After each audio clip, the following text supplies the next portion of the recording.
Translation sir Hindi का English में possible नहीं है हमारे लिए करना। सर ट्रांसलेशन करते समय पता नहीं क्यों पसीना आने लगता है। सर ट्रांसलेशन अगर आएगा तो वो कितने नंबर का आएगा, और सर कितने लंबे लंबे सेंटेंसेस होंगे।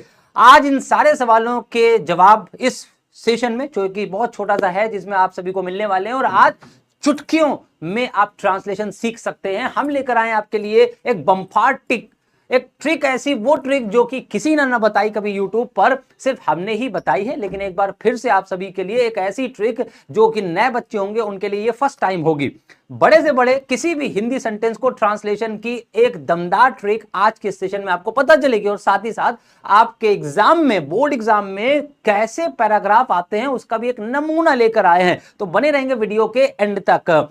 जी हाँ, हेलो, नमस्कार, आदाब, सत श्री अकाल, स्वागत करता हूं मैं साहिर कमल आप सभी के और उत्तर प्रदेश के number 1 channel UP board Hindi medium पर। चलिए, आज का सेशन डेडिकेटेड टोटली ट्रांसलेशन हमारे उन बच्चों के लिए जो कि इसी बात से घबराते रहते हैं, सर हमें ट्रांसलेशन नहीं आता, सर इसे देख करके पसीना आने लगता है। सर पसीना तो आता है बट और कुछ ना बहाने लगना, कॉपी खराब हो जाएगी। चलिए, तो आज हम लोग ट्रांसलेशन सीखेंगे और बड़े सेंटेंसेस आपके सामने एग्जाम्पल लेकर आए हैं, और साथ में आपके लिए एक ऐसा एग्जाम्पल जो कि बोर्ड परीक्षा में आ चुका है। वर्ष 2020 या 22 की परीक्षा में वो पैराग्राफ पूछा गया। आपसे पूछे जाएंगे लगभग 7 से 8 सेंटेंसेस, जो देखेंगे जब हमने आपको ट्रिक बता दी होगी, उसके बाद जब आप उस पैराग्राफ को कर रहे होंगे आप कहेंगे ये तो बहुत आसान है, हमने तो इतने बड़े सेंटेंस ट्रांसलेशन कर लिया साहिर बाबा से सीख करके, लेकिन पैराग्राफ बहुत आसान आएगा, इस बात पे चिंता ना करें। लेकिन कैसा होगा, आप में से सैकड़ों और हजारों बच्चे नहीं जानते। स्टार्ट करते हैं आज का सेशन। तो एकदम बेसिक से समझते हैं कि कैसे ट्रांसलेशन किया जाए हिंदी से इंग्लिश का। जैसे इस तरह का पैराग्राफ होगा और ऐसे आएंगे पैराग्राफ, बिल्कुल यही पैराग्राफ। यहां तक कि अगर हम आपको अगले सेशन में कुछ पैराग्राफ बता दें, आप उसकी प्रैक्टिस करके जाएं, गारंटीड है बाबा का आशीर्वाद कि आपका वो किसी ना किसी सेट में एक पैराग्राफ जरूर फंस जाएगा। Likewise you had already the video on letter writing, so very soon I am going to have a session on article, but before article I just thought to bring translation session, so today we are having this. Okay, let's do. आगे चलते हैं भाई। अगर आगे चलने की बात करें, यहां से पता नहीं क्या हो रहा है इधर, तो आज का topic Hindi to English paragraph translation board 2024 के लिए अति महत्वपूर्ण है। तो सही है, सबसे पहले आपके सामने कुछ 4 सेंटेंस लिखे हुए हैं। इन चारों सेंटेंसेस को बड़ा ध्यान से पढ़ लीजिए, और जब आप ध्यान से पढ़ेंगे तो आपको पता चलेगा, क्या पता चल रहा है। इन चारों सेंटेंस को पढ़ के आपको क्या पता चल रहा है, और अभी एक जादू होगा जिसका ट्रांसलेशन हो जाएगा आपके सामने। देखो, एक बड़ा सा सेंटेंस लिखा है और लिखा है कि मैं हमेशा कमरे में सोफे पर बैठकर आनंद के लिए नोवेल पढ़ता हूं। छोटा सेंटेंस नहीं तो बहुत बड़ा, कैसे बनाएंगे? बहुत आसान तरीका है। आपने बचपन में और हमेशा, आज भी आप यही समझते होंगे कि वाक्य को लास्ट से स्टार्ट करना है, वाक्य को लास्ट से स्टार्ट करना है और फिर ऐसे करते चले आना है, ऐसे करते चले। ये हो गई है पुरानी ट्रिक और ये है गलत ट्रिक। ये बिल्कुल ऐसा नहीं हो सकता, क्योंकि जब हिंदी वाक्य हम बोलते हैं तो हिंदी वाक्य हर व्यक्ति ग्रामर के हिसाब से नहीं बोलता। आप देखेंगे चारों सेंटेंस एक ही हैं, बट उनके जो वर्ड ऑर्डर हैं वो इधर उधर है, वर्ड ऑर्डर चेंज है हर सेंटेंस में, बट चारों सेंटेंस बोले जा सकते हैं। हमारी भाषा हिंदी, हमारी भाषा, हम कैसे बोले, आजाद देश, आजाद भाषा, हम कुछ भी बोले, बट इंग्लिश तो आजाद नहीं है, क्योंकि इंग्लिश तो बाउंड है हमसे नहीं। अंग्रेज जो वो नियम बताएंगे उन्हीं के अनुसार, because this is the second language, और हम हिंदी भाषी लोग हैं तो हमें उनके नियम मानने पड़ेंगे if we want to understand और if we want to learn, if we want to speak and write English language. अब हिंदी भाषा है तो हम बोल सकते हैं कि मैं हमेशा कमरे में सोफे पर बैठकर आनंद के लिए नोवेल पढ़ता हूं। हमें नहीं पता कि ये ग्रामेटिकली सही है या नहीं, because I am an English teacher, so I just know the English translation method and the word order in English sentences, उसमें तो हमें मालूम है। अब आप हिंदी टीचर से पूछिएगा क्या ये ग्रामर के हिसाब से बिल्कुल सही है? अगर ये सही है तो फिर ये क्या है, कमरे में मैं हमेशा सोफे पर बैठकर आनंद के लिए नोवेल पढ़ता हूं, क्या ये सही है? हमें नहीं पता, आप डिसाइड कर लीजिए। कमरे में सोफे पर बैठकर मैं हमेशा आनंद के लिए नोवेल पढ़ता हूं, और आनंद के लिए मैं हमेशा कमरे में सोफे पर बैठकर नोवेल पढ़ता हूं। क्या इन चारों वाक्यों को एक्सेप्ट नहीं किया जाएगा? अरे आप कुछ भी बोले, मैं सामान्यतः जो है सोफे पर बैठकर कमरे में मजे के लिए जो है मैं पढ़ता हूं। अब आप जैसे चाहे बोल लीजिए, लेकिन इसका ट्रांसलेशन बहुत आसान तरीके से आप करेंगे और इन चारों सेंटेंस का ट्रांसलेशन एक ही होगा। 4 सेंटेंस है तो क्या आपके वो टीचर जो बताते हैं कि वाक्य को पहले सब्जेक्ट ढूंढ लो और उसके बाद ऐसे ऐसे ऐसे ऐसे उल्टे चलते चले आओ, तो बेटा सारे सेंटेंस के ट्रांसलेशन हो जाएंगे गलत अगर आप ऐसा करेंगे। इसलिए वो मेथड बिल्कुल भी आप फॉलो नहीं कर सकते। मेथड फॉलो होगा बहुत सिंपल सा, एमपीटी और पीएफटी फॉर्मूला। एमपीटी और पीएफटी फॉर्मूला ये क्या है, बहुत जल्दी आपके सामने से रहस्य पर से पर्दा उठेगा। आप बने रहेंगे वीडियो में। फर्स्ट टाइम विजिट कर रहे हो, you must subscribe this channel for the best quality content on whole YouTube. पूरे यूट्यूब पर अगर आपको ऐसी चीजें मिल रही हैं तो बिल्कुल आप मत करिएगा, बट अगर आप इस सेशन के बाद कुछ ना सीखे तो आप जो चाहिए वो करिएगा, बट अभी लाइक और शेयर जरूर कर दीजिए अपने फ्रेंड्स के साथ। चलिए, तो अब आपके सामने इसका हम ट्रांसलेशन खोल देते हैं और फिर हम आपको बताते हैं कि कैसे इसका ट्रांसलेशन पॉसिबल हुआ। ठीक, तो ये लीजिए इसका ट्रांसलेशन। अब ये ट्रांसलेशन हमने जानबूझ के पहले से लिखा ताकि हमें समझाने पर ज्यादा समय मिले, ना कि लिखने में हमारा ज्यादा समय बर्बाद हो जाए। अब देखेंगे कि क्या करना है। भाई हम सबसे पहले जानते हैं कि एक सेंटेंस का बेसिक ऑर्डर है सब्जेक्ट, वर्ब और ऑब्जेक्ट को। बस सबसे पहले आप इन तीनों चीजों को ढूंढ लीजिए। उसके बाद सेंटेंस में कुछ एक्स्ट्रा वर्ड्स आते हैं और ज्यादातर वो एक्स्ट्रा वर्ड्स क्या होते हैं बेटा, वो जनरली एडवर्ब्स होते हैं। एडवर्ब्स सामान्यतया या अधिकतर वो शब्द एडवर्ब्स होते हैं और उन एडवर्ब्स को ही सही तरह से लिखना, यही हमारे बच्चों के लिए बहुत बड़ा प्रॉब्लमेटिक या बहुत बड़ा चैलेंज होता है। तो उस चैलेंज से आज दो हाथ करेंगे बिल्कुल। तो एडवर्ब्स होगा, भाई पहचानेंगे कैसे, क्योंकि एडवर्ब्स हमारे बच्चे पहचान तो पाते नहीं है। अब हमने लिखा आई, माई मतलब मैं के लिए हमने लिखा आई, बिकॉज यहां पर जो काम का करने वाला है कौन पढ़ता है, मैं पढ़ता हूं। तो यहां तक तो सीख है, मैं पढ़ता हूं, लेकिन इसमें हमने ऑलवेज वर्ड का यूज किया। ऑलवेज एक फ्रीक्वेंसी वाला एडवर्ब है, एडवर्ब ऑफ फ्रीक्वेंसी कहते हैं। जैसे आप कहते होंगे ऑफन, ऑलवेज, नेवर, एवर, है ना, ऑलरेडी, ये सारे एडवर्ब्स ऑफ फ्रीक्वेंसी कहलाते हैं। तो ये हमेशा एक छोटी सी बात है, ये हमेशा हमेशा जितने भी जैसे ऑलवेज, आपने नेवर, एवर ये वर्ड सुने, ये सब्जेक्ट और वर्ब के बीच में आते हैं। अगर हेल्पिंग वर्ब आ रही तो हेल्पिंग वर्ब के बाद और मेन वर्ब के बाद पहले आएंगे, और अगर केवल सब्जेक्ट और मेन वर्ब आ रही है तो इन दोनों के बीच में ये एडवर्ब रखा जाता है। इनका काम वहीं से खत्म हो जाता है, आपको इसके बारे में चिंता करने की आवश्यकता नहीं।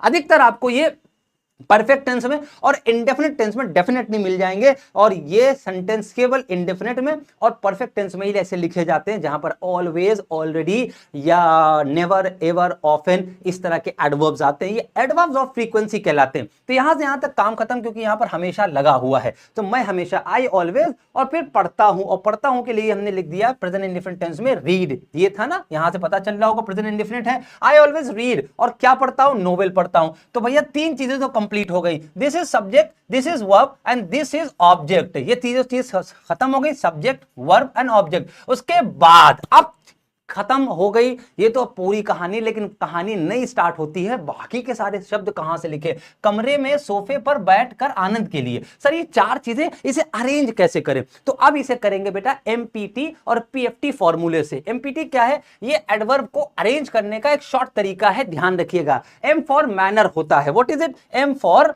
मैनर। तो एडवर्ब ऑफ मैनर पहले आएगा, पी फॉर प्लेस होता है, एडवर्ब ऑफ प्लेस उसके बाद आएगा, और उसके बाद टी फॉर टाइम होता है, फिर उसके बाद टाइम आएगा, एडवर्ब ऑफ टाइम। तो मैनर, प्लेस और टाइम। अब जरा देख लें इसमें मैनर, प्लेस और टाइम है, मैनर, प्लेस ऑफ टाइम है या नहीं है। यहां पर पीएफटी फॉर्मूले में एफ फ्रीक्वेंसी आती है, ये पहले आती है, कभी कभी बाद में आती है, इस पे चिंता करने की आवश्यकता नहीं है। इस चीज को हमेशा याद रखिएगा, एमपीटी फॉर्मूले को, और इस फॉर्मूले से आप बड़े सेंटेंसेस का ट्रांसलेशन चुटकियों में कर सकते हैं बिना कोई ग्रामर के मिस्टेक करे। और बहुत सारी चीजें हैं जो हमें याद रखनी चाहिए दिमाग में जब हम ट्रांसलेशन कर रहे होंगे, हर एक चीज का सोल्यूशन देंगे, but you have to be with me till end of this session. I always read the novel. अब उसके बाद कह रहा है क्या, एमपीटी कैसे पढ़ता है वो, कैसे। अब यह कैसे का मतलब मैनर पूछा जा रहा है, कैसे, सोफे पर बैठकर, सिटिंग ऑन द काउच। पहले मैनर आया, सोफे पर बैठकर। अब आपको ऐसे लिखना, सर सिट कैसे लिखेंगे, सिटिंग कैसे लिखेंगे, या टू सिट क्यों नहीं लिखेंगे। तो बेटा यहां पर कर शब्द आया। अब जरा अपने सिंथेसिस वाले चैप्टर को याद करो, वहां पर जब कर शब्द आता था तो उस वर्ब को, उस वर्ड को आईएनजी फॉर्म में पार्टिसिपल में लिखते थे, इसीलिए यहां पर लिख दिया सिटिंग ऑन द काउच। ये एक प्लेस को ही बता रहा है, लेकिन ये छोटा प्लेस है, साथ में ये मैनर, कैसे पढ़ता है वो बैठकर, कैसे पढ़ता है वो लेटकर, कैसे टीवी देखता है वो लेटकर, कैसे दौड़ता है तेजी से, तो ये मैनर को बताते हैं। तो मैनर वाले वर्ड पहले आएंगे, तो कैसे, सोफे पर बैठकर, ये पूरा फ्रेज अलग है। उसके बाद सोफा है कहां, कमरा, तो ये आ रहा है प्लेस, क्या है रहा है, प्लेस, तो इन द रूम, फिर आएगा इन द रूम, कमरे में। और उसके बाद पूछ रहा है टाइम, तो टाइम इसमें दिया है, इसमें टाइम नहीं दिया तो कोई बात नहीं। उसके बाद क्या दे रहा है भाई, उसके बाद दे रहा है टू हैव जॉय या फॉर ए रिक्रिएशन। रिक्रिएशन का मतलब होता है आनंद, मनोरंजन। तो लास्ट में जब कभी भी एमपीटी और पीएफटी खत्म हो जाए, लास्ट में आपका एक चीज ज्वाइन होती है और वो होती है adverbs of reason. Adverb of reason ये सबसे लास्ट में आता है। और रीजन का मतलब जो सेंटेंस वाई से शुरू होते हैं, जिसका आंसर वाई से शुरू होता है, जहां पर बिकॉज से शुरू हो सकता है, जिससे कि पर्पस आ रहा हो। तो अगर हम आपसे ये पूछे कि मैं हमेशा कमरे में सोफे पर बैठकर आनंद के लिए नोवेल पढ़ता हूं, तो अगर क्वेश्चन बनेगा तो यही बनेगा ना, तुम कमरे में सोफे पर बैठकर क्यों पढ़ते हो। तो जब क्यों का जवाब लिखोगे तो आप क्यों का जवाब में आप उसका पर्पस लिखोगे कि नहीं लिखोगे, लिखोगे। और पर्पस क्या है, टू हैव एंजॉयमेंट, और ये पर्पस सबसे लास्ट में जाएगा, क्या करने के लिए, आनंद के लिए। अब ये के लिए या तो आप फॉर रिक्रिएशन लिख लीजिए, फॉर लगाया के लिए, आनंद का मतलब हो गया, फॉर लगाया के लिए, आनंद का मतलब रिक्रिएशन। या फिर आप इसे वर्ब के रूप में लिखे to have joy. To have joy का मतलब आनंद प्राप्त करने के लिए, आनंद प्राप्त करना मतलब टू हैव जॉय। एंजॉय नहीं लिखेंगे, या तो टू हैव एंजॉयमेंट या फिर टू हैव जॉय। ठीक, चलिए अब ये तीनों सेंटेंसेस आप ऐसे बोल लीजिए, सेंटेंस का ट्रांसलेशन यही बनेगा। ये नहीं बनेगा कि पहले कमरे में देख लिया या मैं लिख करके लास्ट में पढ़ता है, उसके बाद ये लिखा हुआ है तो ये लिख दिया, ये लिखा तो ये लिख दिया, ये लिखा तो ये लिख दिया। कमरे में यहां पर सोफे पर बैठकर, मैं तो हमने सीख लिया कि सब्जेक्ट पहले ही होगा, चलो ठीक है। उसके बाद पढ़ना की इंग्लिश लिख लिया, उसके बाद आनंद के लिए पहले लिख दिया। क्योंकि अगर आप ये फॉलो करेंगे तो आपका जो एडवर्ब को पुट करने का फॉर्मूला है, उसका मेथड है, उसका प्रोसीजर है, वो गलत हो जाएगा। तो इस तरीके से आप पहला सेंटेंस ट्रांसलेट करेंगे। नेक्स्ट सेंटेंस आपके सामने, और वो ये रहा। सुबह सुबह एक छोटा बच्चा स्टेशन की ओर तेजी से भाग रहा था। सुबह सुबह एक छोटा बच्चा स्टेशन की ओर तेजी से भाग रहा था। अब बताओ इसमें क्या है, सुबह सुबह एक छोटा बच्चा, यहां पर देखो सुबह सुबह स्टेशन की ओर एक छोटा बच्चा तेजी से भाग रहा था, बोलने को तो ये भी बोल सकते हैं। फिर देखो स्टेशन की ओर एक छोटा बच्चा सुबह सुबह तेजी से भाग रहा था, ये भी बोल जा सकता है। और एक छोटा बच्चा स्टेशन की ओर सुबह सुबह तेजी से भाग रहा था, तो अब बोलने के लिए तो हम ये भी बोल सकते हैं, ये भी बोल सकते हैं, ये भी और ये भी, बट ट्रांसलेशन सिर्फ एक होगा। और वो ट्रांसलेशन क्या भैया, कौन भाग रहा था, जाहिर सी बात है बच्चा। उसके बाद क्या कर रहा था, भाग रहा था। उसके बाद क्या कर रहा था भाई, ऑब्जेक्ट है, ऑब्जेक्ट नहीं दिख रहा है। अगर ऑब्जेक्ट नहीं तो कोई बात नहीं, अब आ जाइए उस पे भाई। इसका भी ट्रांसलेशन देखिए, हमने जानबूझ करके छुपा रखा ताकि अब आप समझें। A child, a small child, कैसा बच्चा है, एक छोटा बच्चा। तो हमने क्या लिखा, एक छोटा बच्चा, अ स्मॉल चाइल्ड, ये हो गया सब्जेक्ट। अब यहां से पता चल गया ये पास्ट है, यहां से पता चल गया ये कंटिन्यूअस है, तो वॉज रनिंग। अब आ गई बात object, there is no object, okay leave it. अगर ऑब्जेक्ट नहीं है तो अब आते हैं एडवर्ब पर। वही बात आ गई, how was a child running, कैसा भाग रहा था, फास्ट, पहले लिखा फास्ट। अब बात आ गई है, मैनर हो गया खत्म। एमपीटी, प्लेस, किस ओर या दिशा की बात आई, किस ओर, स्टेशन की ओर, तो लिख दिया टू द स्टेशन या टुवर्ड्स द स्टेशन। फिर बात आई टाइम की, कब भाग रहा था, सुबह सुबह, तो अर्ली इन द मॉर्निंग। कितना अरेंजमेंट, कितना प्यार से अरेंजमेंट आप लगा शब्दों को कर सकते हैं बिना कोई ग्रामर की मिस्टेक करे। A small child was running fast to the station early in the morning. This phrase refers to time, this phrase refers to place, and this word refers to manner. And this was the subject, and this was the helping verb, and this was the main verb. What is the problem in it? Got it? I hope that you are getting my point. आराम से करिए, एक sentence को समझ लीजिए, उसके बाद हाँ प्रॉब्लम तब आएगी जब आप वोकैबुलरी आपकी प्रॉब्लम हो सकती है, वो हम भी जानते हैं, होना भी चाहिए। उस पर आप मेहनत करिए जितनी ज़्यादा, हम उसके लिए अलग अलग सेशंस लेंगे। सो उम्मीद है कि आप वोकैबुलरी के सेशन बहुत अच्छे तरीके से अटेंटिव होकर के, रेगुलर और पंक्चुअल होकर के उसे ज़रूर देखें। ठीक। अब इसमें भी चाहे आप ये बोल लीजिए, लेकिन लिखा यही जाएगा। अब यहाँ पर कहाँ है, सुबह सुबह स्टेशन की ओर एक छोटा बच्चा, तो ये यहाँ पर आ गया, कोई दिक्कत नहीं है, पहले ही लिखा जाएगा। उसके बाद भाग रहा था, यही लिखा जाएगा। और उसके बाद फिर आएगा मैनर, तो मैनर यहाँ लिखा हुआ है। उसके बाद टू द स्टेशन, तो स्टेशन की ओर इधर लिखा हुआ है। तो इससे मतलब नहीं है, क्योंकि ये हिंदी भाषा है, हमारी भाषा हम कैसे ही बोले, बट इंग्लिश के हिसाब से बोलनी पड़ेगी। नेक्स्ट सेंटेंस आपके सामने आ रहा है और वो ये है, ये लीजिए। बताइए, और बड़ा सेंटेंस। अपने बचपन के दोस्त को मैंने आज बस अड्डे के अंदर प्रतीक्षा कक्ष में किसी का बेसब्री से इंतजार करते हुए देखा। अरे बाप रे बाप, इतना भयंकर भयंकर सेंटेंस, समझ पा रहे? अब जरा इस सेंटेंस को पढ़िए, इसको पढ़िए, इसको आप 4 नहीं 5 और 6 7 तरीके से बना लीजिए। कौन सा ग्रामर के हिसाब से सही है, I don't know, and I should not care of it that I should know the grammar of Hindi. हमें हिंदी ग्रामर का नहीं करना है, क्योंकि I am not Hindi grammar teacher, ये आपका हिंदी ग्रामर टीचर बताए। बट हमें ये पता है इंग्लिश ग्रामर में इस सेंटेंस को सही तरीके से करना कैसे। So I will take care of English rules and English grammar and your English problem. तो अब आप इसमें कुछ भी बोलिए, ये वाला बोलिए, ये बोलिए, ये बोलिए, हमें मतलब नहीं है, आपका सेंटेंस ट्रांसलेशन सही होना चाहिए। This is my concern, I will try to teach you in my best manner, best way. तो अब देखते हैं, अपने बचपन के दोस्त को मैंने आज बस अड्डे के अंदर, सब्जेक्ट कौन है, किसने इंतजार किया, करते हुए देखा, तो मेन वर्ब तो देखना हो गई, और किसने देखा, मैंने देखा, तो सब्जेक्ट और वर्ब का हो गया। ऑब्जेक्ट किस कहां है,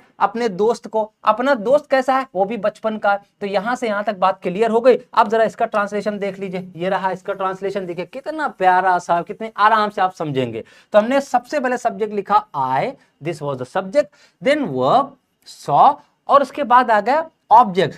ऑब्जेक्ट कौन है, फ्रेंड। फ्रेंड कैसा है, चाइल्डहुड, किसका है, मेरा, तो माय चाइल्डहुड फ्रेंड। तो ये सब्जेक्ट वर्ब और ऑब्जेक्ट यहीं पर खत्म हो गए। अब बात आती है क्या करते हुए, तो वेटिंग फॉर, किसके लिए, समवन, किसी व्यक्ति के लिए वेटिंग। अब वो कैसा था, यहां पर 2 ऑब्जेक्ट हैं, यहां पर एक ऑब्जेक्ट ये है और एक ऑब्जेक्ट ये है बेटा। I saw my friend waiting for someone, मेरा फ्रेंड जो है इसका ऑब्जेक्ट ये लिखा हुआ वेटिंग फॉर समवन। अब बात आ गई मैनर की, कैसा, बेसब्री से, ये देखिए इम्पेशेंटली। इम्पेशेंटली का मतलब जिसमें धैर्य ना हो, उसे हम कहते हैं इम्पेशेंट। और जब इसे एडवर्ब के रूप में लिखा जाएगा तो ly लगा दीजिए, इम्पेशेंटली लिखा जाएगा। ये तो मैनर हो गया, दिस इज मैनर, ठीक। अब कहा जाएगा एम के बाद क्या आता है, पी आता है, फिर टी आता है। तो प्लेस कहां है, इन द वेटिंग रूम। एक तो ये प्लेस का फ्रेज दिया हुआ है, कहां पर देखा, वेटिंग रूम में। और उसके बाद है एट द बस स्टेशन या बस स्टैंड, तो ये भी एक प्लेस को बता रहा। अब आप कहेंगे sir at the bus stand और इन द वेटिंग रूम, इसको अल्टरनेट या इंटरचेंज कर सकते हैं प्लेस को, नो। हमेशा याद रखिएगा, कभी भी एक ही सेंटेंस में 2 टाइम आ जाए या 2 प्लेस आ जाए, तो छोटा वाला जो टाइम या छोटा जो प्लेस होगा वो पहले आएगा सेंटेंस में, बड़ा टाइम और बड़ा प्लेस बाद में।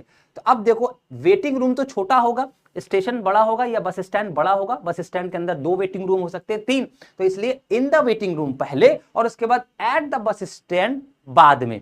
हो गया भाई प्लेस। अब time, in the morning 2 time, today. अब टुडे बाद में, क्योंकि टुडे बड़ा है, और मॉर्निंग क्योंकि एक मॉर्निंग भी होता है, एक नून भी होता है, एक नाइट भी होता है, एक इवनिंग भी होता है, तो इसलिए टुडे बड़ा है और मॉर्निंग छोटा, तो इन द मॉर्निंग पहले और टुडे।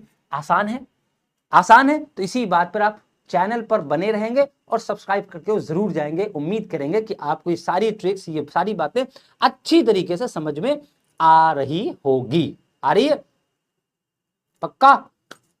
चलो, तो अब आपके सामने, अब चाहे ये लिखिए चाहे ये बोलिए, कुछ भी बोलिए, लेकिन आपको इसी फॉर्मेट को फॉलो करते हुए ट्रांसलेट कर देना है। उम्मीद करेंगे कि आपने तीनों सेंटेंस जब इतने लंबे कर लिए, तो अब आपके सामने जो ट्रांसलेशन का पैराग्राफ हम खोलने वाले हैं वो बहुत आसान होगा, आपके सामने होने वाला है। चलिए बताएंगे।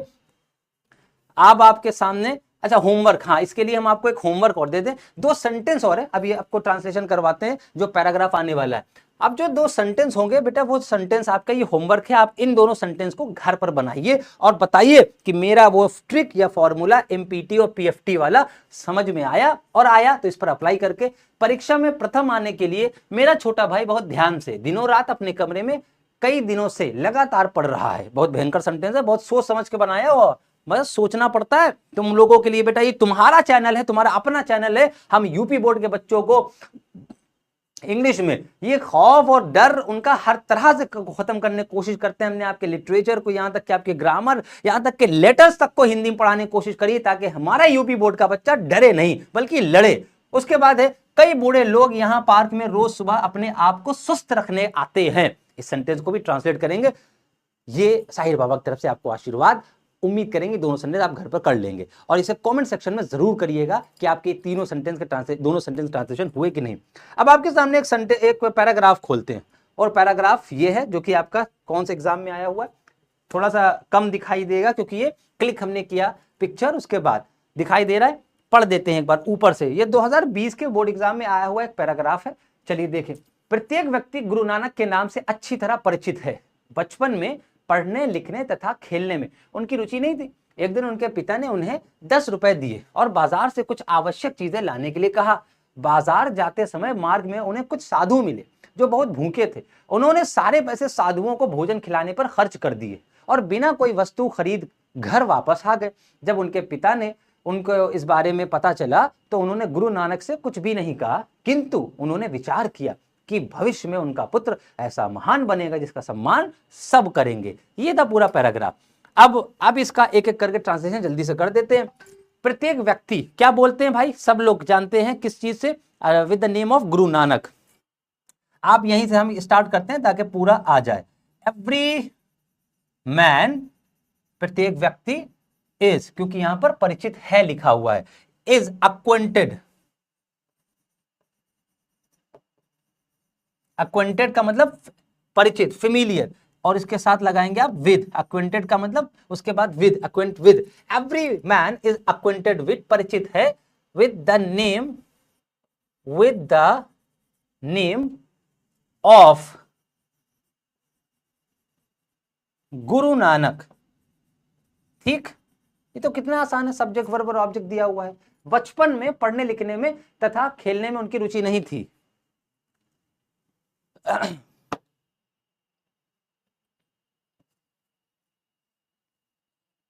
ठीक, हाँ। अब बचपन में लिखा हुआ है, अब जब ऐसे टाइम फ्रेज दे दिया जाए तो आप उसे स्टार्टिंग में भी कर सकते हैं, जरूरी नहीं है कि आप लास्ट में लिखें। टाइम फ्रेज को आप पहले भी लिख सकते हैं। हम यहां पर लिख देते हैं इन हिज, अपने ही बचपन में होगा तो इन हिज चाइल्डहुड लिखेंगे, इन हिज चाइल्डहुड। अब किसको रुचि नहीं थी, he had no interest, he had. अब देखिए यहां पर तो कोई नियम ही नहीं लगना क्योंकि इतने आसान सेंटेंस दिए जाते हैं, आप उसमें परेशान हो ही नहीं सकते। He had no interest in लिखने में, पढ़ने में, खेलने में।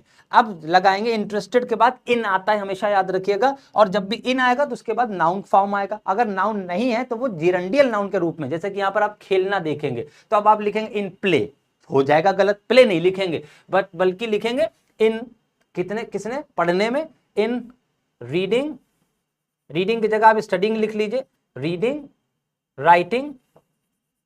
राइटिंग हमेशा याद रखिए, जब भी प्रीपोजिशन आएगा उसके बाद नाउन या जिरंडियल नाउन आएगा। And playing, what is this,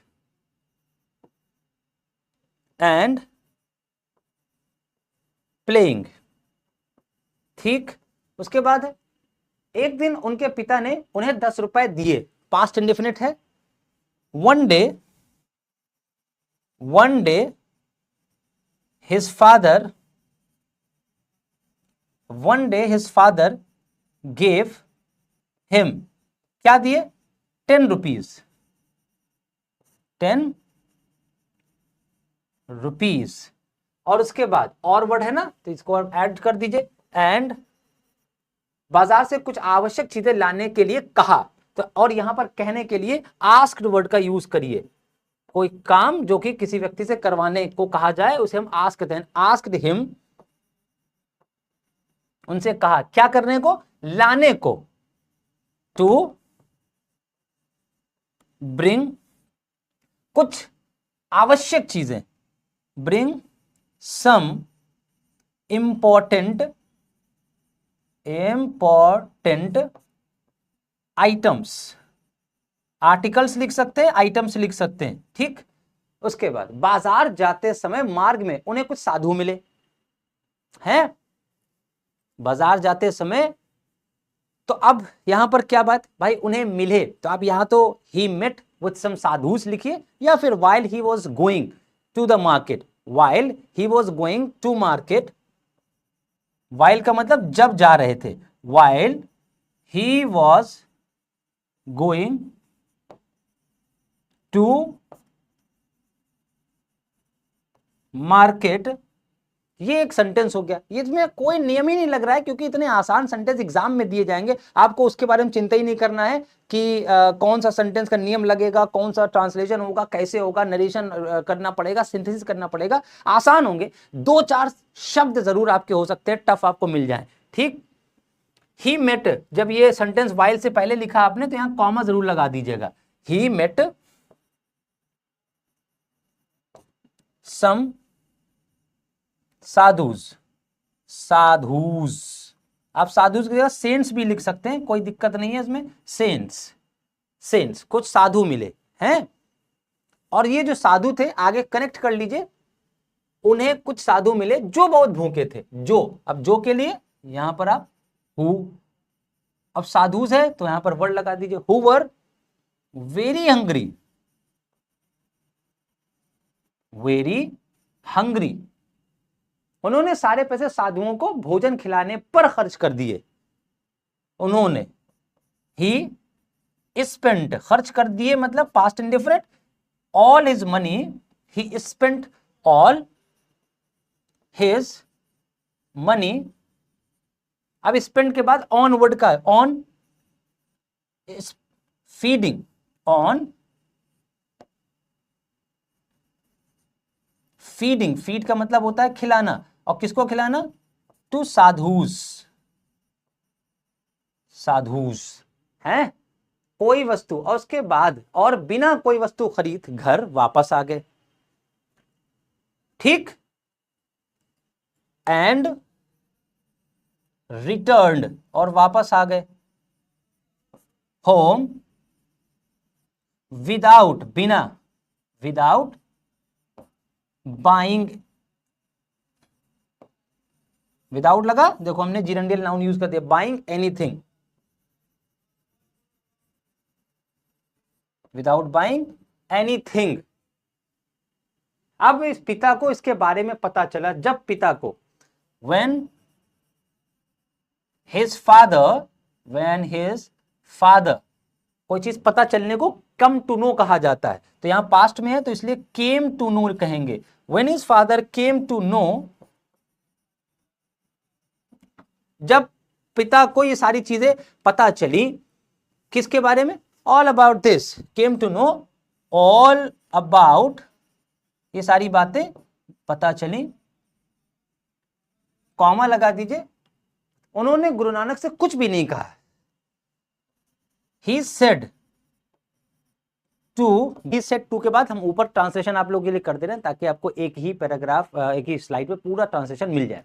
तो जब उन्होंने कुछ नहीं कहा, क्या किया उन्होंने, गुरु नानक ने अपने बेटे से कुछ नहीं कहा, किंतु उन्होंने विचार किया। तो he said to Guru Nanak, he said to Guru Nanak nothing, यहां पर एनीथिंग मत लिखिएगा बल्कि नथिंग लिखिएगा क्योंकि पहले वाला सेंटेंस प्रेजेंट में है।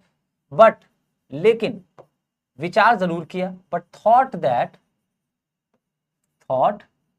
दैट इन फ्यूचर, भविष्य में,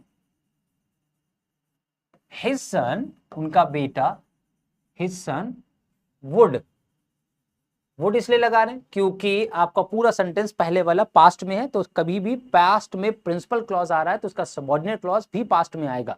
दैट वाला पास्ट में है ना, ये थॉट, इसलिए यहां पर हमने ही मिस किया जानबूझ करके क्योंकि गुरु नानक या उनके पिता का नाम या जिक्र पहले आ चुका है, इसलिए दोबारा ही लिखने की जरूरत नहीं है। Would become, his son would become so great that everybody